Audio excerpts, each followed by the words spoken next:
Estamos una vez más reunidos acá para aprender de la palabra de Dios y sin duda alguna para nosotros es un gran día porque tenemos esa dicha de escuchar la palabra. Quisiera leer un pasaje aquí en Mateo 5, 43, 44 y 45 para hacer una oración y de esa manera así introducirnos en nuestro pasaje. Mateo capítulo 5, versículo 43. Oíste que fue dicho, amarás a tu prójimo y aborrecerás a tu enemigo.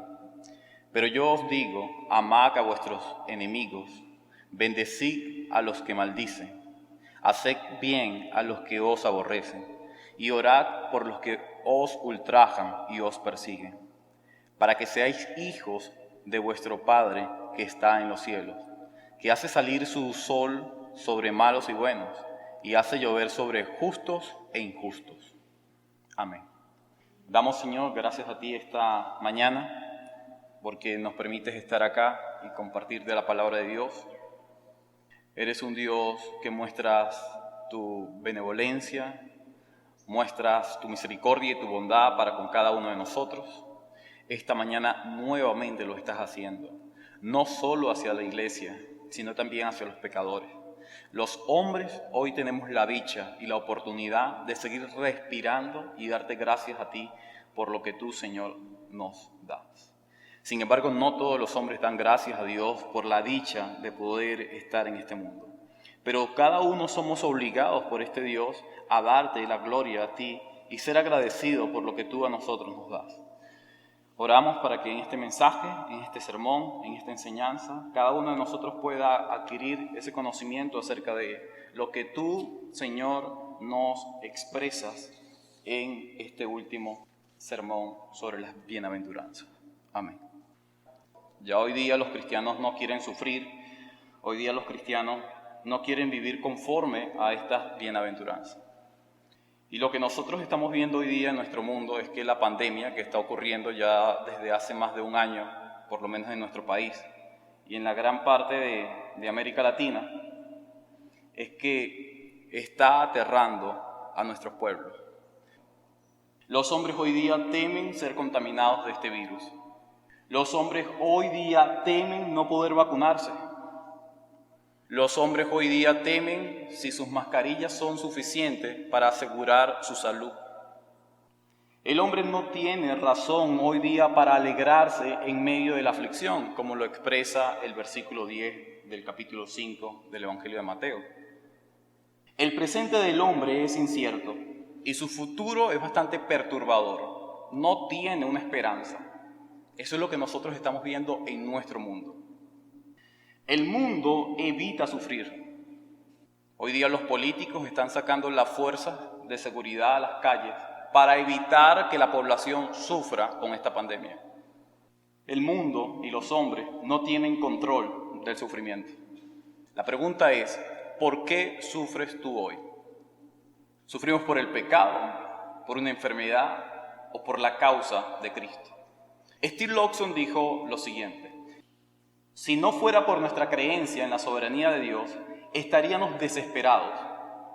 Pero sabemos que está ejecutando su plan perfecto para promover su evangelio y construir su reino. Fin de la cita. Cuando nosotros entendemos que Dios es soberano y que controla todo lo que está ocurriendo en este mundo, tú y yo podemos estar seguros de que lo que Él está permitiendo en su mundo es para promover el evangelio y a su vez para construir su reino. Por eso Él lo está permitiendo. Ninguno de nosotros somos capaces de recriminar a Dios lo que Él está haciendo hoy día.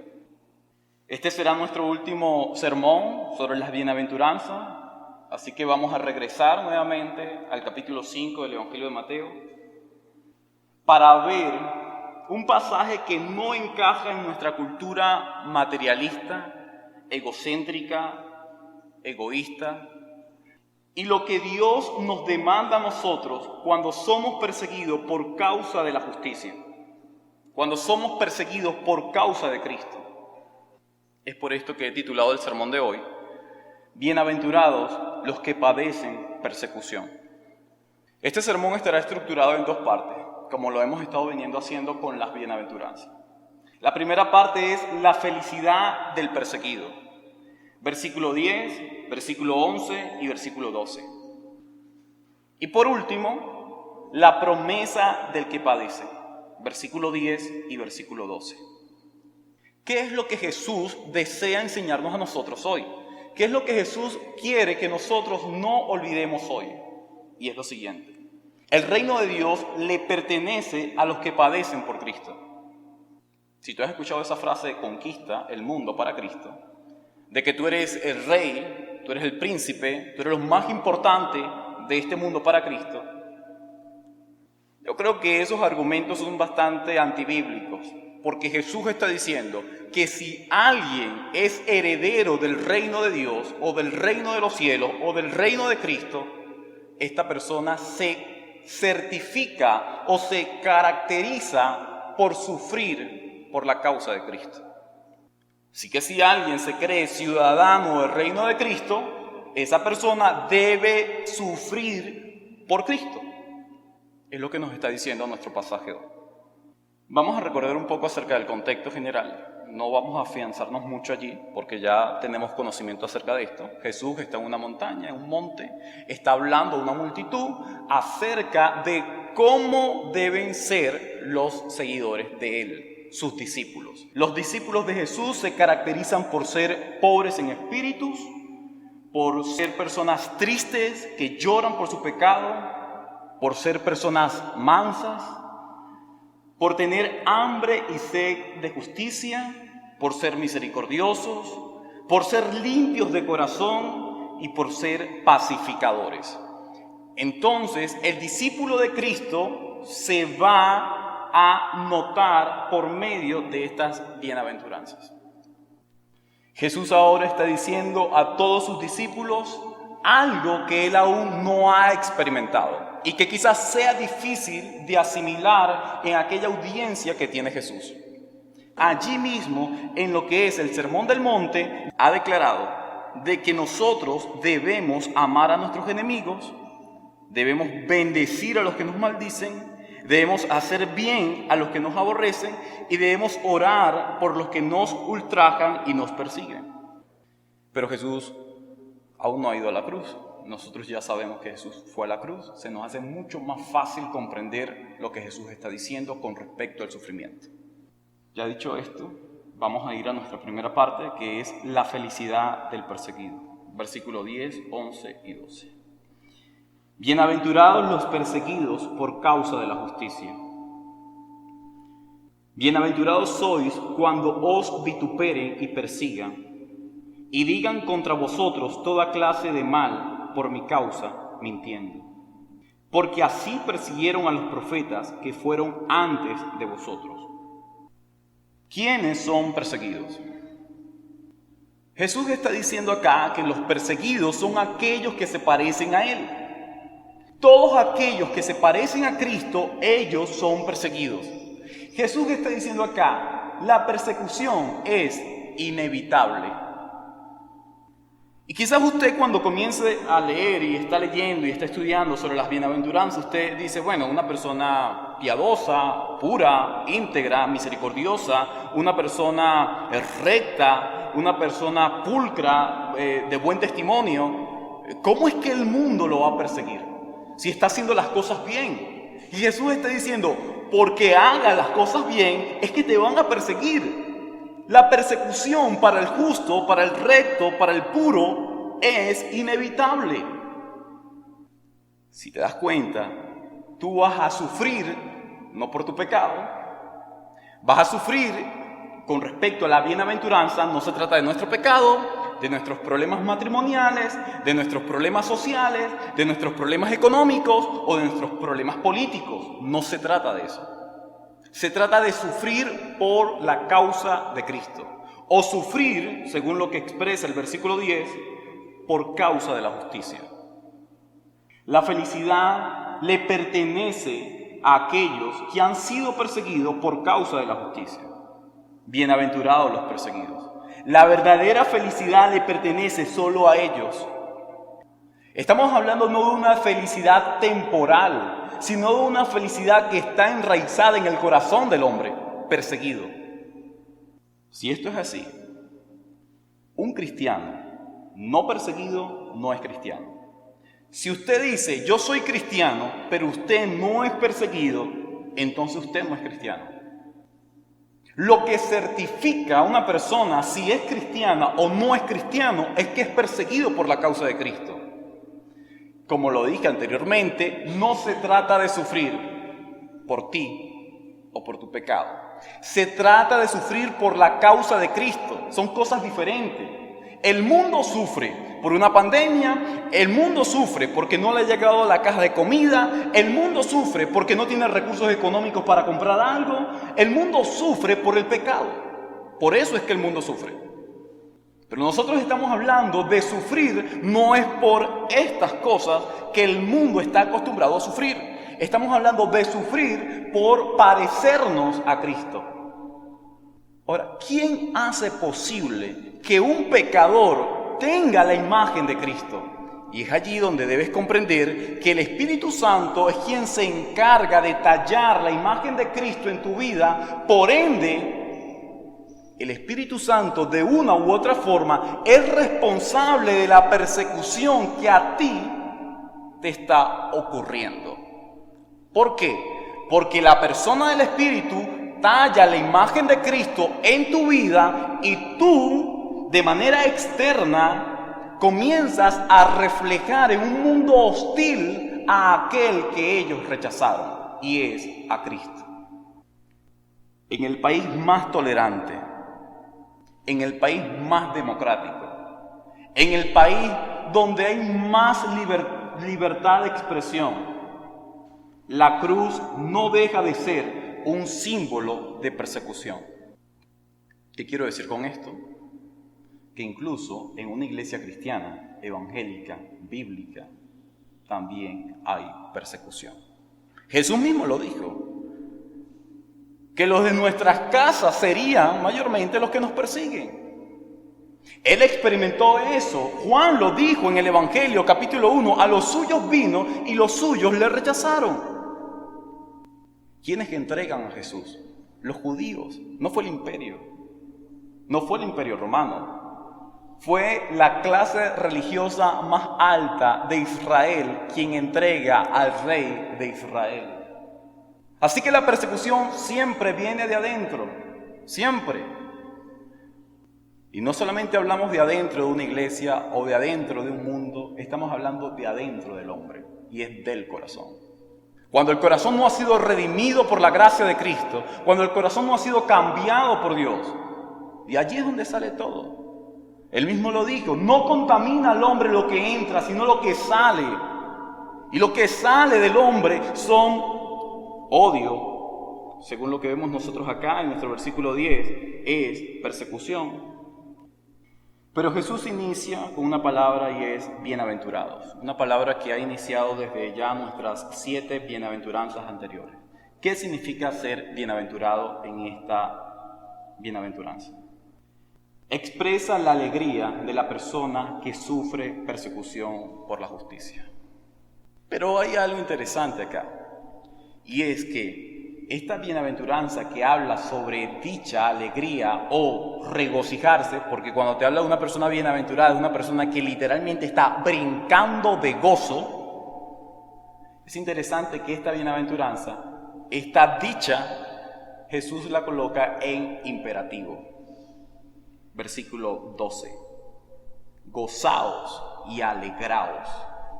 Así que una persona que sufre, él instantáneamente no se alegra ni se goza.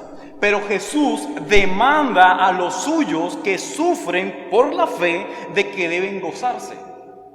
Así que ya vemos quiénes son los perseguidos, son los que se parecen a Cristo. Ya sabemos quiénes lo persiguen, que son aquellos incrédulos que también persiguieron a Cristo. Pero estamos viendo también acá cómo deben reaccionar los que sufren.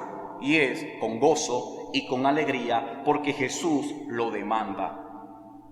Jesús demanda a sus hijos que se gocen y que se alegren, no por la persecución, Luego vamos a seguir viendo esto.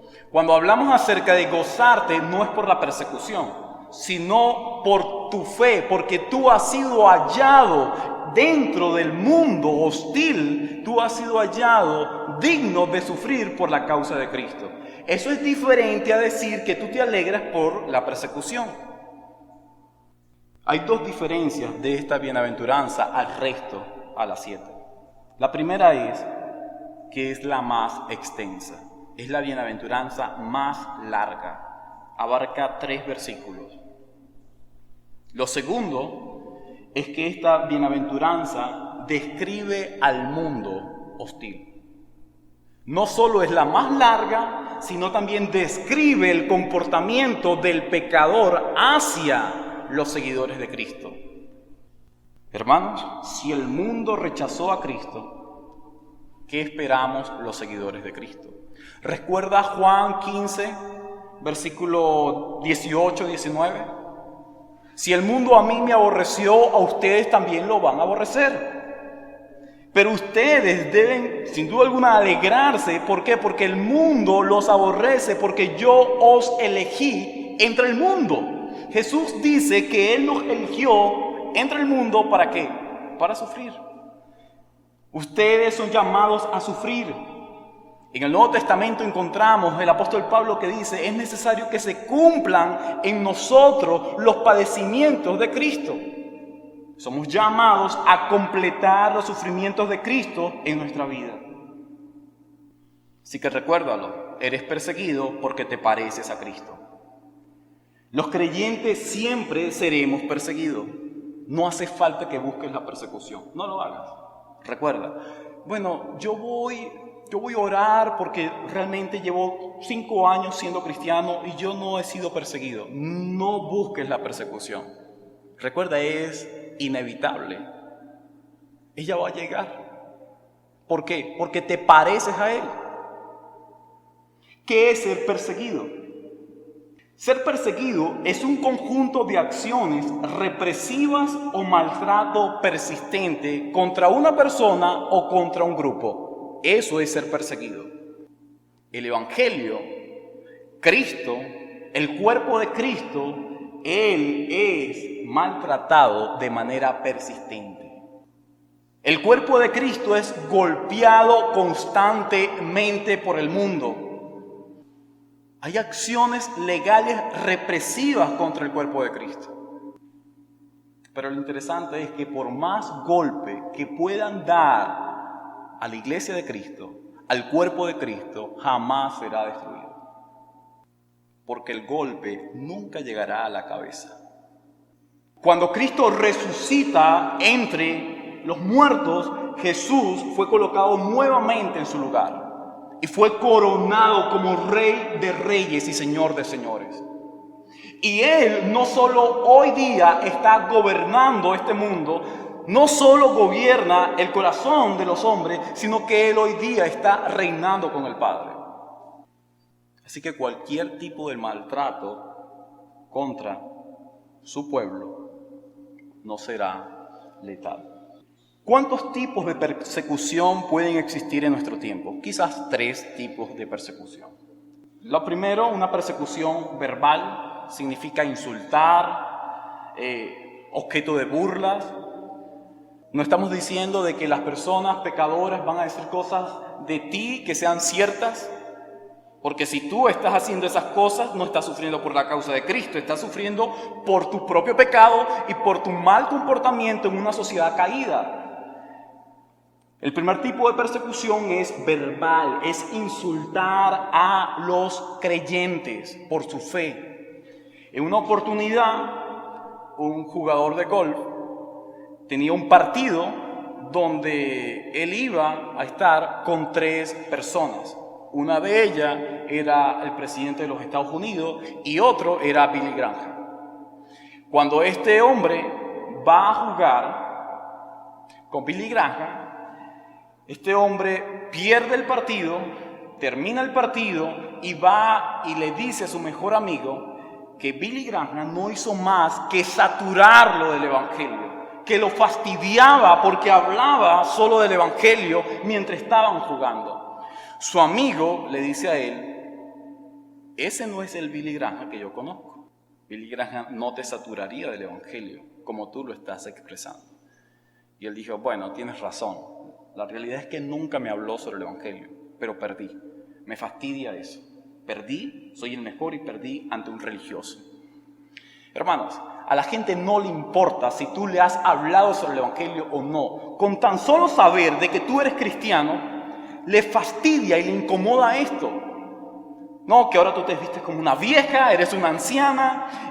No, lo que sucede es que ahora tú no compartes con nosotros. No, lo que ocurre es que ya tú no te la pasas con tu familia. No, lo que pasa es que ya tú no puedes trabajar de esta manera. Ya tú no puedes estudiar así. Ya tú no deseas forjar un futuro en este mundo. La realidad no se trata de lo que ellos expresan, sino de la incomodidad hacia tu fe. Tú no puedes ser movido por lo que los hombres opinan, creen o piensan. Hermanos, no se trata de eso. Se trata de aceptar el sufrimiento. Acéptalo y regocíjate en el Señor por eso. El segundo tipo de persecución tiene que ver con lo físico. Era lo que se usaba antiguamente, el martirio. Algunos emperadores, vean lo cruel que era, agarraban a los cristianos vivos y los envolvían en pieles de animales y luego lo echaban a los perros salvajes. Otros agarraban a los cristianos vivos y lo exhibían en el Coliseo, en una cruz, y luego le prendían fuego para que fueran consumidos por el fuego. Cuando nosotros tuvimos la dicha de ver la biografía de los apóstoles, debemos recordar que muchos de ellos sufrieron martirio.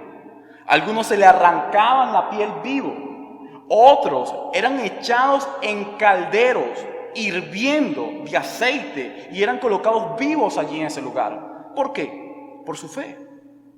En una oportunidad, un emperador agarró a un creyente y este hombre, el emperador le dijo, ya basta de que sigas hablando acerca de Cristo. Tienes que callarte. Y este hombre le dijo, Crisóstomo, le dijo, yo no voy a callarme. Entonces te voy a expulsar de mi reino. Este reino no es tuyo, este reino es de él. Pero te voy a sacar de mis tierras entonces. Y vas a quedar aislado de tu familia y aislado de tu pueblo. Y él le dijo, mi pueblo está en todo lugar y mi familia está en todo lugar. Jamás podrás separarme de él ni de ellos. El emperador cumplió su promesa y sacó a este hombre, a este creyente, de su reino. Lo expulsó en la frontera, pero ocurre que seguía comunicándose por medio de cartas escritas con los creyentes de Roma. Cuando esto se percataron las autoridades, decidieron darle muerte para que se acabara todo. Hermanos, muchos han muerto por declarar la fe en Cristo. El tercer tipo de persecución no solamente es verbal, físico, sino también es aislar de la sociedad a la iglesia de Cristo. Es decir, tratar a la iglesia de Cristo como una plaga, como una peste, como un virus, donde nadie puede acercarse. Queda totalmente prohibido acercarse allí. Y es lo que hoy día está ocurriendo en el mundo con la pandemia. Las iglesias locales se cierran. Hace unas semanas atrás recibí un mensaje de la jefa de calle donde expresaba que todas las iglesias deben estar cerradas. Todas deben estar cerradas. Porque el gobernador de Miranda dijo que deben estar cerradas. ¿Qué desean nuestras autoridades? Aislarnos, separarnos. Hermanos, la persecución varía tanto en la forma como en la intensidad. Lo increíble es que muchos hoy día, como decíamos anteriormente, ya no quieren ser tratados como la escoria del mundo. Ya los cristianos no quieren ser tratados como la basura del mundo. Los cristianos hoy día quieren ser los influencers, los protagonistas, los que tengan más seguidores en sus redes sociales. Hoy día los cristianos quieren ser las estrellas, la élite, los aceptables, los poderosos, los intocables. Yo me imagino al apóstol Pablo siendo invitado a una de estas iglesias hoy día. Yo creo que Pablo, sin duda alguna, se pararía fuerte y firme. ¿Cómo Pablo se presenta siendo Pablo un hombre estudiado académicamente a los pies de Gamaliel? Siendo un hombre que en la esfera religiosa era uno de los más prominentes e importantes. Siendo un hombre que fue conocido por Jesús y que se le demanda a él predicar a los gentiles. Siendo un hombre con una serie de títulos, tenía doctorado, magíster, tenía de todo Pablo, pero Pablo nunca se presenta de esa forma. Pablo se presenta, según Corintios, 2 de Corintios 11, 23 al 27, de la siguiente forma. ¿Son ministros de Cristo? Como si estuviera loco hablo. Yo más. En trabajos más abundante, en azotes sin medida, en cárceles más, en peligros de muerte muchas veces. De los judíos he recibido 5 veces 40 azotes menos 1. 3 veces he sido azotado con varas, 1 vez apedreado, 3 veces he padecido naufragio, 1 noche y 1 día he estado en lo profundo del mar, en caminos muchas veces, en peligros de ríos, peligros de ladrones, peligros de los de mi nación, peligros de los gentiles, peligros en la ciudad, peligros en el desierto, peligros en el mar, peligros entre falsos hermanos, en trabajo y fatiga, en muchas vigilias, en hambre y sed, en muchos ayunos, en frío y en desnudez. Esas son las credenciales de Pablo. Mostremos nuestros certificados como creyentes. Mostremos nuestras credenciales como creyentes. Si realmente sufrimos por nuestra fe, muy bien. Pero si no hemos sufrido por nuestra fe, las cosas no marchan tan bien. Lo increíble es que nuestro corazón muchas veces tiende a engañarnos, porque trata siempre de ser reconocido por los demás. ¿Recuerdas Génesis capítulo 4, versículo 8? Caín mató a Abel. ¿Por qué? Porque su ofrenda era buena. Cuando tú eres justo, todos los demás van a tratar de destruirte. ¿Recuerdas a José? Por ser un muchacho temeroso a sus padres y temeroso a Dios, ¿qué pasó con sus hermanos? Le vendieron. ¿Qué pasó con David? Sus hermanos, su familia, tenía envidia de David. Hermanos, eso lo encontramos a lo largo de la Biblia. A lo largo de la Biblia, sea familia o no sea familia, siempre encontraremos que si te comportas de manera pura, íntegra y justa, siempre tendrás persecución, tanto de adentro como de afuera. Si tú pretendes ser un buen cristiano en esta iglesia local, si tú pretendes comportarte como Cristo en esta iglesia local, tienes que entender que vas a tener persecución en esta iglesia local también. ¿Por qué? Porque esta iglesia local está llena de cualquier tipo de cosas, tanto de hombres piadosos como de hombres no piadosos. Pablo lo dijo en 2 de Corintios, incluso de mi nación he sentido la persecución, pero no solo la nación, no solo los gentiles, sino mis propios hermanos también me han perseguido. ¿Recuerdas Moisés? Hebreos 11:25. Moisés, ¿qué rehusó Moisés? Moisés rehusó ser llamado el hijo de Faraón. Moisés aceptó sufrir por Cristo cuando no conocía a Cristo. Cuando no conocía a Cristo, dice Hebreos de que Moisés prefirió sufrir con el pueblo y no deleitarse de los placeres del pecado. Así lo dice el autor de Hebreos. Pero ¿por qué lo hizo? ¿Qué motivó a Moisés a rechazar la grandeza de Egipto y a aceptar el sufrimiento por la causa de Cristo? ¿Qué fue lo que lo motivó? La fe. Por la fe, inicia el versículo, por la fe Moisés rechazó ser llamado hijo de Faraón. Tu fe en Cristo te va a mover a sufrir por la causa de Cristo. Sin fe no puedes sufrir. De esta manera no puedes sufrir. Sin fe es imposible que sufras por la causa de Cristo o por la causa de la justicia. Así que primero, si quieres sufrir de esta manera, si quieres padecer de esta manera, tienes que tener fe en la persona de Cristo. Sin fe no hay un sufrimiento viable o aceptable por nuestro Dios. Pero Pablo también nos dice a nosotros en Filipenses 1:29 de que se nos concedió padecer por Cristo.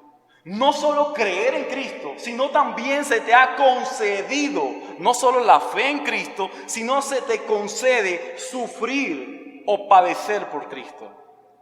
¿Recuerdas la credencial de Pablo en 2 Corintios capítulo 11? Es por esto. Porque Pablo es consciente de que no solo se le permitió creer en Cristo, sino también padecer por Cristo. ¿A quién Pablo le habla? A una iglesia pura, hermanos. Filipos es considerada una de las iglesias más puras.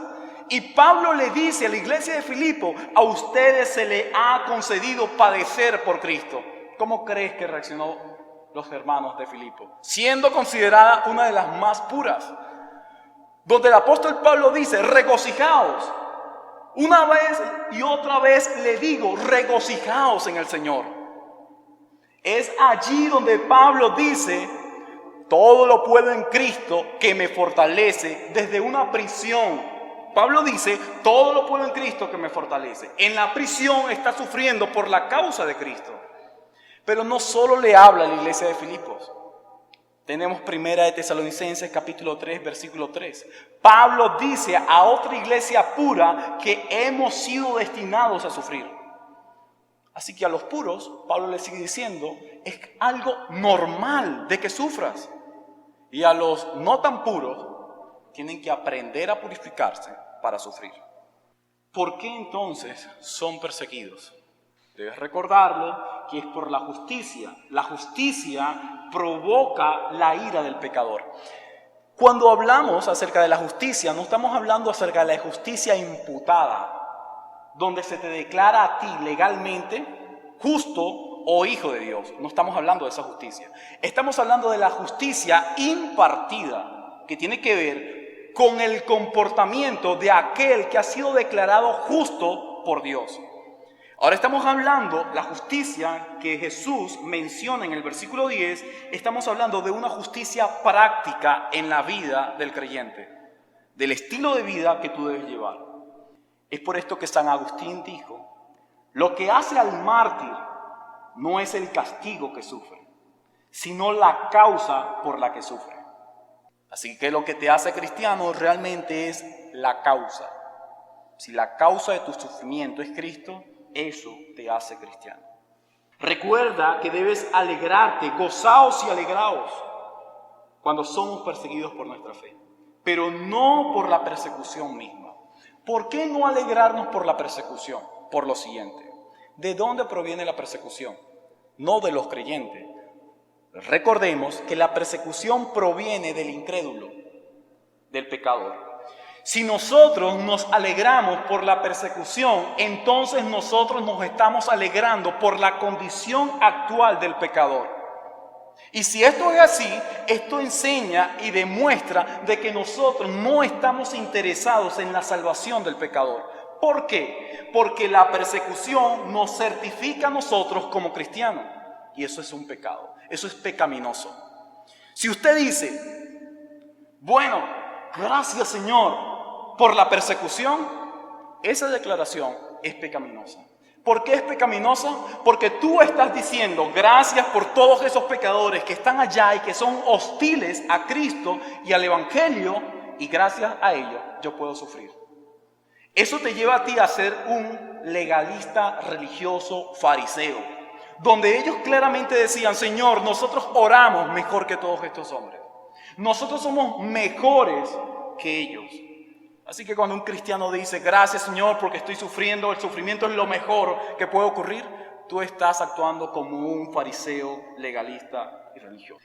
Hermanos, el ejemplo supremo del sufrimiento sin duda alguna es Cristo, quien padeció en la cruz por nuestros pecados. El justo fue tratado como un injusto, el fiel fue tratado como un infiel, el puro fue tratado como un impuro. Cristo, el ofendido que murió por el ofensor.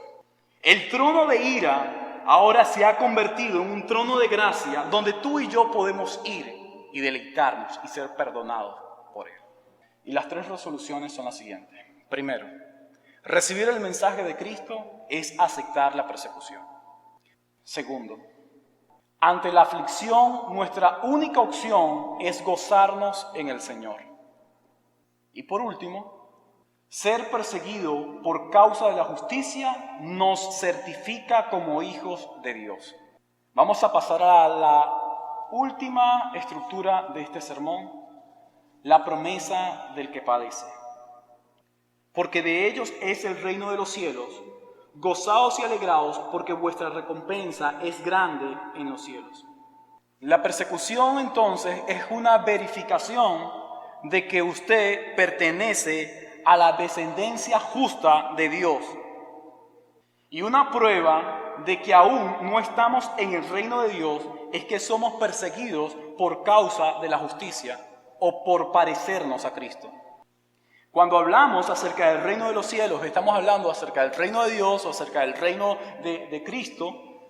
Y un reino, como alguien lo decía, es un territorio donde gobierna un rey. R.C. Sproul daba esta definición como la más correcta acerca de un reino y la más clara para poder comprenderla. Pero cuando hablamos acerca del reino de los cielos o acerca del reino de Dios, estamos hablando acerca de la autoridad que Dios tiene, no solo sobre este mundo, sino sobre Israel, sobre la iglesia y también sobre lo que nosotros no conocemos. Así que nuestro Dios extiende su poder en todo lo creado. Esta parte nos enseña a nosotros dos bendiciones de los que sufren. La primera bendición de aquellos que sufren por causa de la justicia es que poseen el reino de los cielos. Y lo segundo es que tienen un gran galardón. Versículo 12. Así que todo creyente tiene la seguridad, no solo, hermanos, que tú eres parte del reino de Dios, sino que este rey te va a dar un galardón. Es muy probable que Santiago, el hermano de Jesús, se refiera a esto en el capítulo 1, versículo 12, donde dice que recibiremos la corona de vida. Todos los que sufren persecución verbal, física o aislamiento, nosotros tendremos vida eterna con el Rey. Apocalipsis 22:12 nos dice a nosotros que el Rey viene con nuestro galardón y a dar recompensas. Pero quiero que entendamos que este galardón es un acto de gracia soberana de Dios. Este galardón no tiene nada que ver con lo que nosotros merecemos, no merecemos nada. Este es un galardón que por gracia, porque a Él le ha placido, te lo va a dar. La única forma de recibir esta promesa que Jesús nos está mostrando en esta última bienaventuranza es identificarte con Cristo. Y cuando esto ocurre, tú eres perseguido. Si tú quieres ser parte del reino de Dios, tú tienes que identificarte con Cristo. Y para identificarte con Cristo no significa de que, bueno, yo quiero pertenecer al reino de Cristo, no. Significa que Dios haga una obra en tu corazón. Sin un cambio no hay reino, no hay promesa, no hay galardón y no hay una justa retribución por tu sufrimiento. No lo hay. Juan Calvino dijo que la tarea de la iglesia es hacer visible el reino invisible. Esa es la tarea nuestra. Por medio de la proclamación del evangelio, hacer visible lo que es invisible. Hermanos, pero ¿cómo es posible que en un mundo caído como este, el reino de Dios pueda ser visible? Por medio de tu testimonio, por medio de tu conducta, por medio de tu obediencia a Cristo. ¿Sabes por qué? Porque Él ha venido a reinar en tu corazón. Dios no solo reina, hermanos, en el mundo. Dios está reinando en el corazón de cada creyente. Así que nuestro templo, nuestro cuerpo es una habitación de Dios, donde Él es quien tiene la máxima autoridad de decidir qué se hace y qué no se hace. Es por esto que el apóstol Pablo, cuando habla sobre la pureza sexual, es fundamental. ¿Por qué? Porque Pablo está diciendo, tu cuerpo le pertenece a Él. Es por esto que cuando Pablo habla sobre la libertad cristiana, Pablo dice, recuerda que el cuerpo de tus hermanos le pertenece a Él. No sea que tú destruyas lo que no es tuyo ni de ellos, sino de Él. En una oportunidad, R.C. Sproul fue invitado a una conferencia en 3 países. El primero fue Checoslovaquia, de allí iría a Hungría y luego a Rumanía. Cuando él está en Hungría, los hermanos le dicen a R.C. Sproul, con todos los demás hermanos, que fueran conscientes que cuando llegaran a la frontera entre Hungría y Rumanía, los soldados rumanos eran muy hostiles a los estadounidenses. Ellos van en el tren y cuando el tren se está acercando a la frontera entre Hungría y Rumanía, lo paran y unos soldados rumanos entran y al ver a R.C. Sproul con toda su comitiva, dice pasaporte, abran las maletas de una forma muy brusca, tosca, y R.C. saca su pasaporte, todos están nerviosos. Llegan los soldados y dicen bajen, y de repente entra al tren un soldado corpulento, era el jefe de todos los demás, y de repente observa a una de las hermanas que tenía una bolsa de regalo, allí había algo, el soldado corpulento agarra la bolsa y saca de la bolsa una Biblia. Empieza a hojear la Biblia, a revisar la Biblia, y de repente dice, tú no americano, ninguno americano. Le dice a los soldados, bájense, no americano, ninguno americano. R.C. Sproul está así extraño y él le dice a R.C. Sproul, yo no rumano, no soy rumano. Va a la Biblia y lo lleva a R.C. Sproul, el soldado, a Filipenses 1, y cuando llega a Filipenses 3:20, dice, nuestra ciudadanía está en los cielos. Así que tú eres ciudadano del cielo y yo también. Somos del cielo. Aquí no hay rumanos ni norteamericanos, son cristianos. Bajen, y los dejaron. ¿Consigues en ese ejemplo, sin duda alguna, algo real de lo que significa el reino de Dios en esta tierra? Nosotros, los creyentes, los cristianos, le pertenecemos a Él y estamos bajo el dominio de nuestro Dios. Es por esto que el gobierno de Cristo es considerado como una monarquía, donde uno solo que está capacitado por su sabiduría, por su conocimiento, Él es quien gobierna. Y nuestro gran Dios es el único, más nadie gobierna nuestros corazones. Él es el monarca del corazón del creyente. Él no permite que tu pecado, que tu carne o que tú gobiernes sobre tu corazón. Es Él quien ha conquistado tu corazón y que Él mora como un monarca en ti. No solo mora como monarca en el corazón de los creyentes, sino que muy pronto ha de instaurar su monarquía en este mundo. Y que todas las demás naciones, todos los demás presidentes, líderes y pueblos van a tener que someterse a la autoridad de nuestro Dios, porque Cristo vendrá a reinar como monarca perfecto en esta tierra durante 1000 años. La iglesia es considerada como una democracia, porque el pueblo tiene el poder. La iglesia en este mundo es considerada como la democracia, donde la iglesia, los miembros del cuerpo de Cristo tienen el poder para hacer visible el reino invisible de Dios. Así que no solo Cristo es un monarca, no solo la iglesia es una democracia, sino que los pastores de una iglesia local son como la aristocracia. Es un grupo de hombres de excelencia, de sabiduría, que tienen poder para gobernar.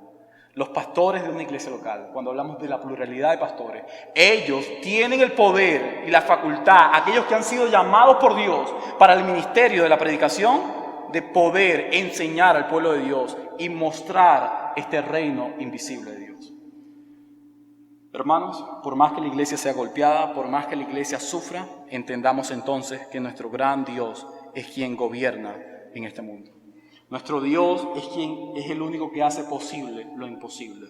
Su reino se ha instaurado en nuestros corazones, Pero este reino instaurado en el corazón, que fue inaugurado con la venida de nuestro gran Dios, aún ese reino no ha sido consumado hasta que nuestro Señor Salvador venga a este mundo. Y donde todos los hombres van a tener que someterse a la autoridad de Dios, quieran o no quieran.